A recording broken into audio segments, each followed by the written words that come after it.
Let's go, people. I am back with another podcast. Obviously, my trusty sidekick is not here, but I have to get on and talk about this. I haven't talked about UFC in like 2 weeks. So basically, from last week's card, I wanted to go through a couple things that are just adding to the prospect list, and then also this upcoming Holm versus Vieira fight card. It basically like puts everything together because we made that list of a bunch of prospects that I thought are the most exciting, and multiple guys from that list are on this fight card, so it's only right that I talk about it. And then also, I just think that there's been so much awesome news that's been happening. Like Volk Max 3 has been announced. So many great fights have been announced. Just it seems like every single day something crazy's happened. Metallic Gamart versus Arman Sarukian, that finally got announced. Just so many exciting fights. And then I kind of was going through some of the fight cards that are coming up, and some are a little bit still in the works, but I just really wanted to pick out my favorite one and then tell you guys to highlight this one because it's going to be absolute madness. But there's been so many good fight cards being put together, and then obviously, I don't know, some of the fights that were allegedly kind of leaked haven't yet been announced, so we don't know. But then I also made my dream fight card just because it was just inspired based off me going through all the fight cards on Tapology and seeing which ones I'm looking forward to most. All of them are awesome, but some kind of stand out amongst others. But okay, going back, I know it's been a little bit, but going back to the Jan Blachowicz versus Rakic card, I watched the prelims and stuff, but was gone, but I rewatched all the fights. Fantastic fights. We're going back and looking at this fight card. It's obviously going to be one of the better fight nights of the whole entire year because it wasn't even the main event that blew people out of the water. It was Davy Grant showing up being Davy Grant as usual, and then Louis Smolka. I mean, that guy, after coming off a tough knockout loss, I mean, that guy's the man, dude. But Davy Grant, as we know, he puts the best bantamweights in the world. He makes them question their abilities for sure because he against Jonathan Martinez. I mean, who's he fought? Jonathan Martinez. He's fought Adrian Yanez. Has he fought Randy Costa too? I don't know if he's fought Randy Costa. No, I don't think he. No, but he's lost to Marlon Vera, Adrian Yanez, and he beat Jonathan Martinez. He's beat Martin Day. I think that was the first fight I ever watched him. And then again, this Louis Smolka fight. Dude, this guy's 36. He's gonna be one of those dudes. He's gonna be around forever. And the way he just those spinning back kicks. I mean, that's going to be one of the fights of the year, in my opinion, for sure, because Louis Smolka, he could have easily, at the end of that first round, he looked down and out, but he ended up obviously getting finished in that third round. But Davy Grant is amazing, but Louis Smolka, I commend you, bruh. You are the man for even making that a fight in the second round for sure. Then Ryan Spann got that submission over Kutelaba. I thought Kutelaba still looked good. Sucks to see Rakic got the ACL, but the things that I have to add, we have new prospects. I'm not sure if I'm ready to go and say that these guys are like Melsik Baghdasaryan or like Javid Bashra, but first guy I'm going to mention, Tatsuro Taira. We talked about him because he was supposed to fight Carlos Candelario on a prior fight card, and then I think something happened with that. It fell through, but Tatsuro Taira, being 22 years old, one of the most complete performances we've ever seen. Because sometimes, like, we've seen guys come to the UFC, they'll show off their striking because they're elite strikers, and then we'll just be like, oh, you're god tier. Or they'll come in and then they'll show off their grappling, such as Gelatin Almeida or something. You're like, oh, you're god tier. But being so young and well-rounded at 22 years old, he showed one of the most complete performances I think we've seen a prospect show in a while, because no matter where the fight went, he has power in his hands. He cracked Carlos Candelario, and Carlos he's a dog because he got cracked. He was on his back, fighting off submission attempts constantly. He even scrambled and got Tatsuro in some less than stellar positions.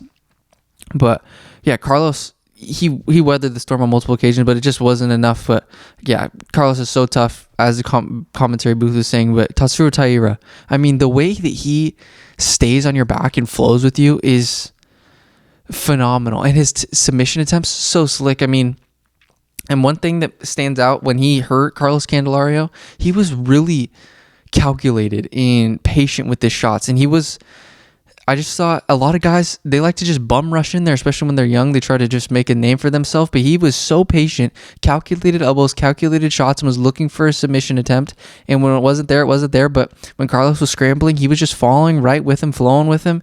And it was he's just a great fighter. And he's got power in his hands. He can sit you down. But I just thought all around, it might not have been like a showstopper. You might not get an alert on your phone saying Tatsuro Taira just absolutely cream puffed the dude in his debut. But this honestly speaks volumes, and it's even more impressive in my opinion because we got to see his full arsenal, and he just looked so good for being so young. He looked a little bit nervous, but I don't know. He's the man, and I really do think that he's going to make a splash at flyweight. Being so young, he's going to be around forever. But yeah, I was just super impressed with Tatsuro Taira. Just everything, like I'm saying, submissions, ground game, and pop in your hands. He's going to be money for sure. And then Carlos Candelaro, he's good, but yeah, Tatsuro, he's definitely on my list now. And then also, obviously, we can't leave this card without mentioning Manuel Torres. That guy. Manuel Torres, he throws absolute heat seekers. And then what does the lightweight division need more? What does the UFC lightweight division need? We need another slinger, because this guy, he's reminiscent of Drew Dober and like Brad Riddell, who we'll get to later because they have new fights announced. But El Loco, he is the guy. He is going to be so good. Frank Camacho, he's tough as nails, but the way, as Michael Bisping or whatever was pointing out, the way the angles he throws his punches, they're wide and stuff, but they do so much damage, and it does look like he could get touched a little bit against a more higher level striker, because there does seem to be a little bit of there does seem to be some openings, but I don't know. This dude, he's got a chin on him. He took some big shots, and it didn't seem to really affect him, and he's another dude. When you're watching TV, you don't need to be in the apex to understand how hard this guy's hitting, because Manuel Torres, he's going to be fantastic. I think he's going to be, the ceiling on this dude, I think, is very high. I mean, we're talking a few fights from now. I think that he could honestly be ranked for sure. And I watched this Dana White Contender Series fight, even though it was a little bit controversial or whatever with the eye poke and they started cracking him. It's not really his fault, the ref didn't see it, and I knew after watching that this guy's going to be a problem for Frank. Hopefully Frank comes back, but yeah, we cannot go talk about this card without mentioning those two guys, Tatsuro Taira and Manuel Torres. They are fantastic and such bright futures. It was nice to see Verna Jandiroba get it up over Angela Hill, because she had that tough fight against Amanda Hebos, I think. Yeah, she... Oh, also, Andre Petrosky for Nick Maximoff? Yes, sir. Andre Petrosky, very happy to see him get a dub. And then one last thing before we move on to the Vieira versus Holm card is that Michael Johnson, I know he got that dub over Alan Patrick. He looks so good. He's 35, so fast still, obviously. So much power in his hands, good wrestling. But I know that Bobby King Green, he's going to be fighting Jim Miller. How much fun? I mean, Bobby Green versus Michael Johnson. Bobby Green couldn't ask for a better dance partner than Michael Johnson. Michael Johnson loves to box. He loves to change levels, and Bobby Green has good takedown defense, and he also has amazing boxing. I just think between the chirping between those two guys, I just really think that could be a main event low-key. I mean, if you want to reward Michael Johnson for being a UFC vet, and then you want to reward Bobby King Green for taking a fight against Islam Makhachev, I don't think anybody would be mad at a Michael Johnson versus Bobby King Green main event. Even though it doesn't really make any sense whatsoever, I would still put it together just because both these guys have knockout power. And regardless if it goes 5-minute rounds, if it goes five rounds, dude, nobody's going to complain, because it's going to be they're going to be throwing a heat seekers at one another. And I don't know. No matter, it could be stopped in the first round or it could be a 5-round fight. Either way, it's going to be fight of the night for sure. Just between the chirping and the build up to the fight, I think it would be great. And also Bobby King Green, he's looking for guys. He's not looking for guys that are just going to try to wrestle with him the entire time. Even though he can hang with them, I think he's looking for more fun fights. But yeah, that basically wraps up the Blachowicz versus Rakic card. Weird ending, but it is what it is. But okay, let's get into this absolutely stacked Holm versus Vieira card, because okay, who do we lay out? So one of my favorite fighters, as you guys know, I mentioned multiple times on the podcast, is Jonathan Martinez, and then this is Vince. He's fighting Vince Morales. This fight is going to be absolutely insane. For a fight, this is going to be just a prelim fight. This is honest. This is main card material because Vince Morales, I don't think he's been in the. How long has he been in the UFC? I know he knocked Luis Smolka's he knocked him out cold his last time out. Okay, he's been in the UFC for a while, dude. Yeah. Okay, he's lost to Song Yadong. He's lost to Benito Lopez Gutierrez. He beat Draco. He beat Luis. He's been in the UFC since 2018. What am I talking about? I don't know anything. But he already has such a good resume. Oh my god.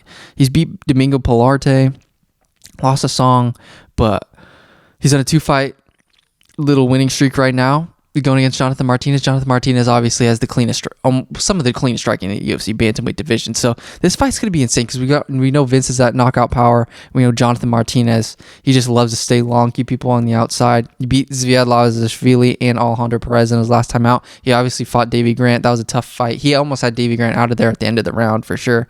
He beat Thomas Almeida. Dude, it's just Jonathan Martinez is an absolute masterclass and he's a must watch every single time. So I'm just really pumped for this fight. I don't know what's going to happen, but I would definitely have to lean toward Jonathan Martinez just because he's so long and lengthy for the 135-pound division, and he doesn't seem to get touched up that often. He's so cool, calm, and collected no matter where the fight goes, and it's just everything is so straight, crisp, and clean with Jonathan, and it's just so much fun to watch him fight. And Vince, I mean, his last knockout, that put people on notice in the bantamweight division, so I'm excited for this. I don't know who...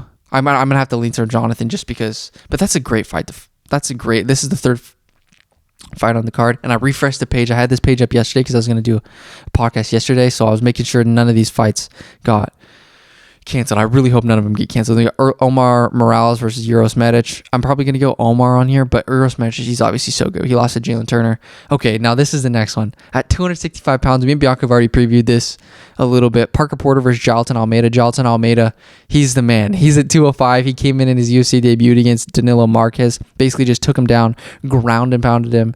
And, I mean, dude, this guy, he had to fight against Maxim Grisham. They got canceled, but Gelatin Almeida, he's going to be such a great addition to the UFC light heavyweight division, but I'm excited to see what the man's can do because he already looks so jacked at light heavyweight, but he's going up to heavyweight to fight Parker Porter. Parker Porter's on a little bit of a streak here, beating Parisian, Sherman, and Badeau. But I just don't think Gelatin Almeida, if he takes you down, good luck getting up. You're not going to get up. And I'm just pumped to see how long this fight goes for. I'm excited to see Gelatin Almeida's gas tank, but the way he came in there and just took down Danilo Marquez and just started laying ground and pound on him. And did he knock him out or just submit him? I forget. Yeah, he sunk it. No. Yeah, he just won by ground and pound, but he has been in some grappling matches recently. But I love Gelatin. He's one of the... Dude, how old is he?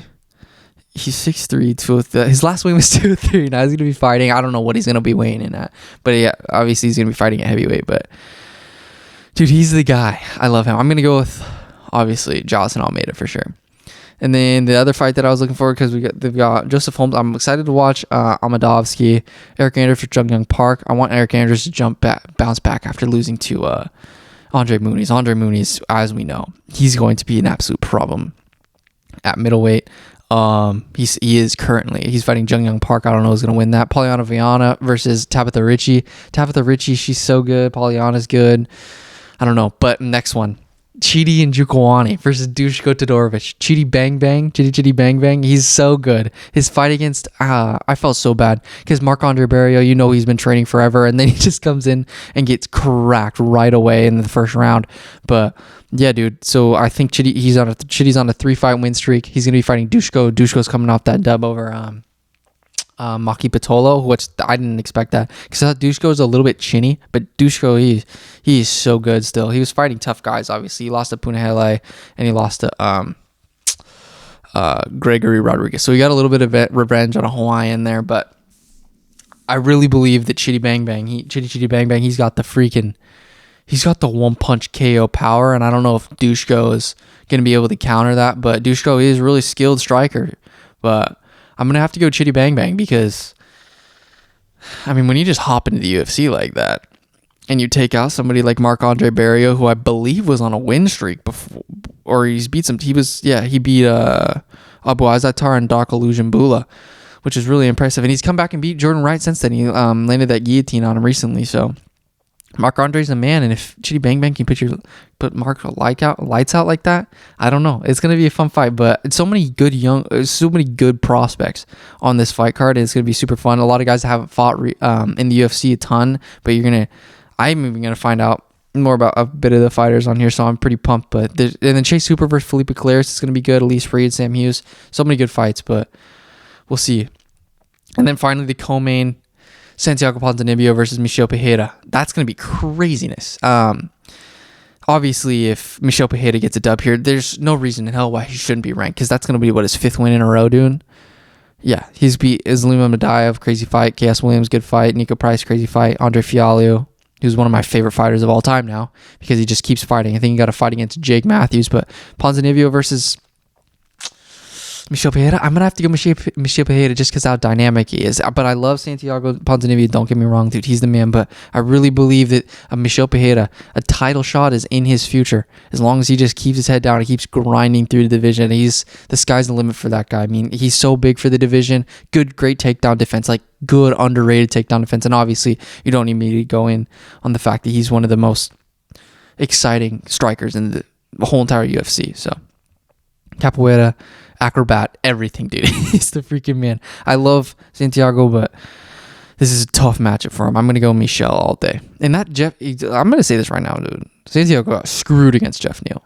I honestly thought he won the fight, and then as for Holly Holm versus Kellan Vieira, going Holly Holm. She looks so good. And I know it's been a bit since she's been in the octagon, but I kind of wrote the girl off, but she's beat Raquel Pennington. Raquel Pennington, what did she fight Aspen Ladd last time?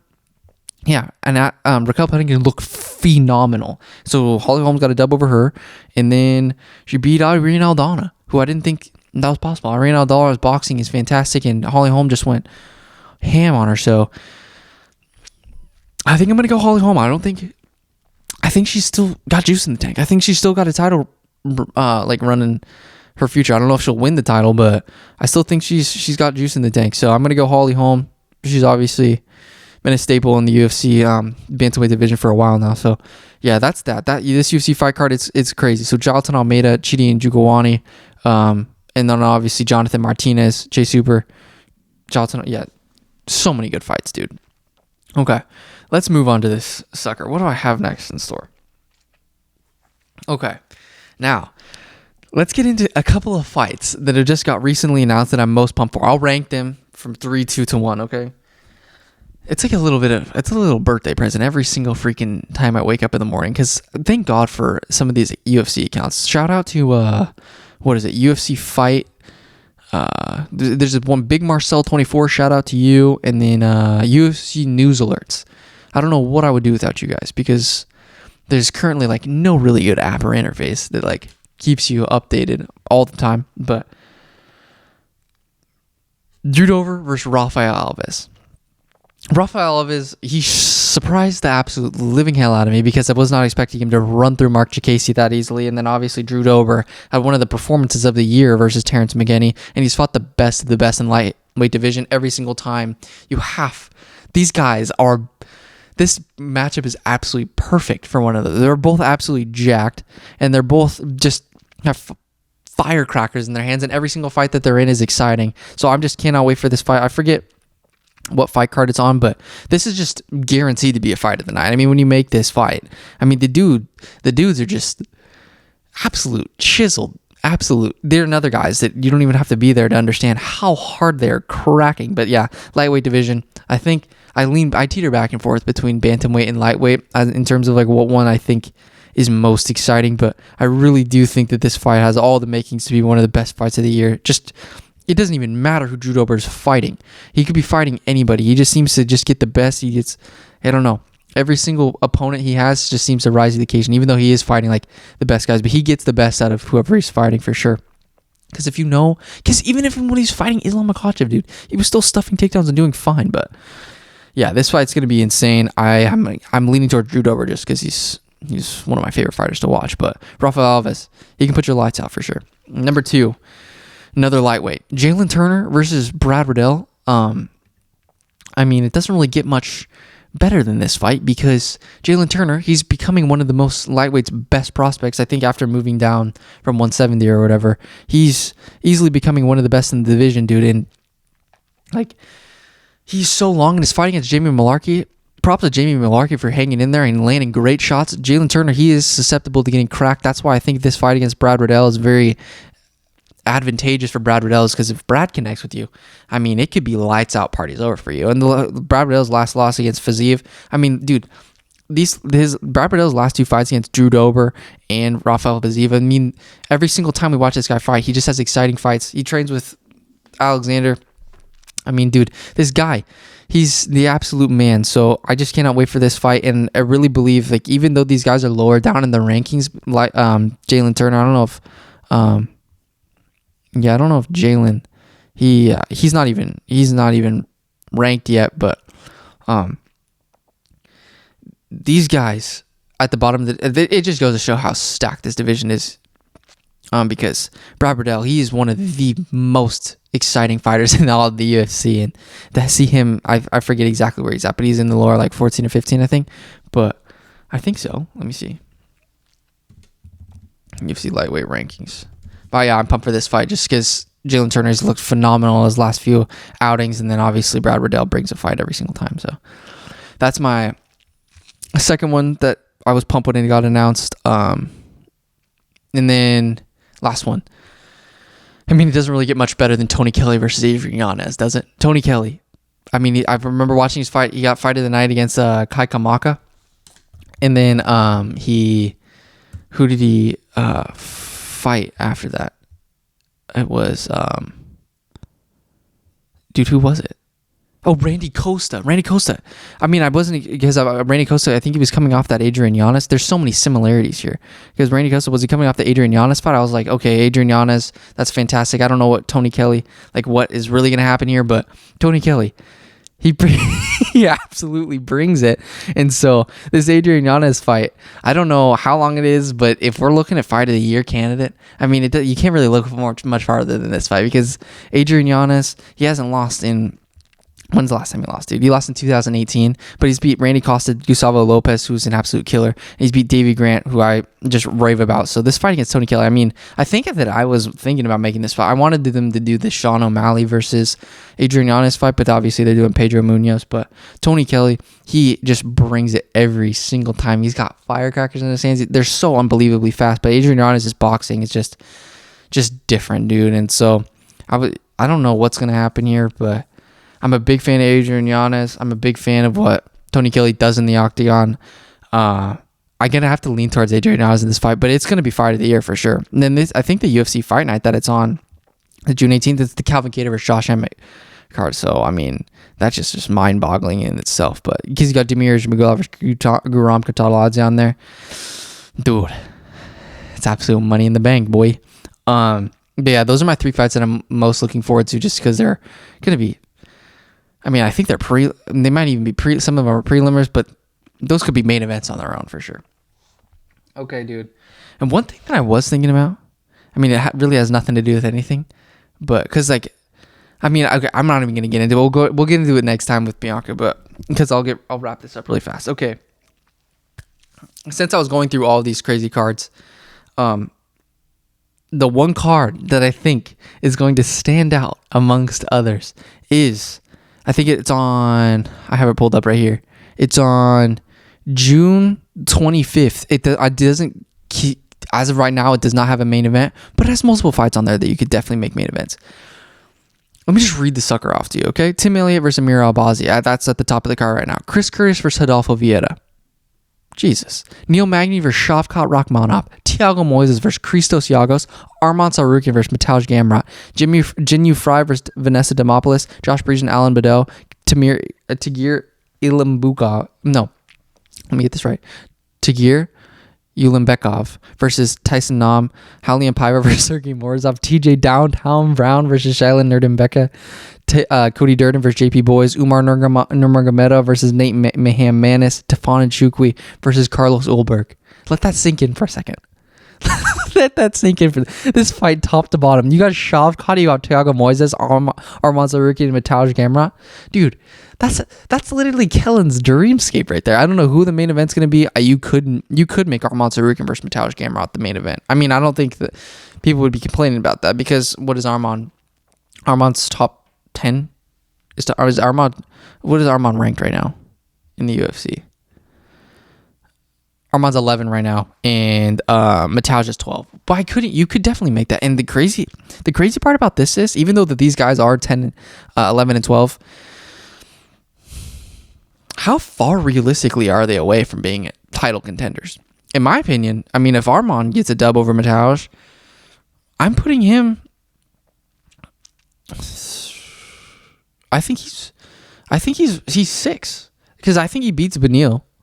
And Mateusz, if he gets a dub, these guys are legitimately, even though they're down in the rankings, these are legitimately one fight away from being in the because like the next time one of these guys fights, it's going to be against a contender. So I mean, they're right there for a title shot. You know, Charles Oliveira, he'll fight freaking anybody.